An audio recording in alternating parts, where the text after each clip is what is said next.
నీ బాధలు, నీ కష్టాలు, నీ ఇబ్బందుల నుంచి ఆయన సిలువలో నీ కొరకు ఆయన రక్తం కార్చాడు. నీ కొరకు ఆయన ప్రాణాన్ని పెట్టాడు. ఎందుకంటే నీకు శాంతిని ఇవ్వడానికి, నీకు సమాధానం ఇవ్వడానికి. నీలో శాంతి ఉందనుకోండి, నీకు సమాధానం ఉందనుకోండి, నీ వ్యసనాల దగ్గరికి ఎందుకు వెళ్తావు?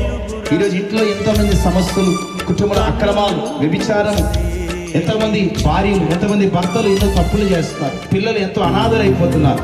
వీటిని తట్టుకోలేక ఎంతోమంది ఆత్మహత్యలు చేసుకుంటున్నారు. వీటన్నిటికి కారణం శరీరానికి సుఖం కావాలి, వారి హృదయానికి సుఖం కావాలి. ఆ సుఖం మనిషి తప్పు చేస్తే దొరుకుతుంది అనుకోని ఆ తప్పుడు పనులు చేస్తూ సుఖాన్ని అనుభవిస్తున్నాడు. అందుకే దానికి శిక్ష, మరణాన్ని దగ్గరికి వెళ్తున్నాడు. ఎంతోమంది చనిపోతున్నారు, ఎంతోమంది ఆత్మహత్యలు చేసుకుంటున్నారు. ఎంతోమంది మధ్యలోనే వారికి ఉన్న వ్యసనాల ద్వారా, రోగాల ద్వారా చనిపోతున్నారండి. యేసయ్య ఎందుకు వచ్చాడు తెలిసి ఈ లోకానికి? నీకు శాంతిని ఇవ్వడానికి.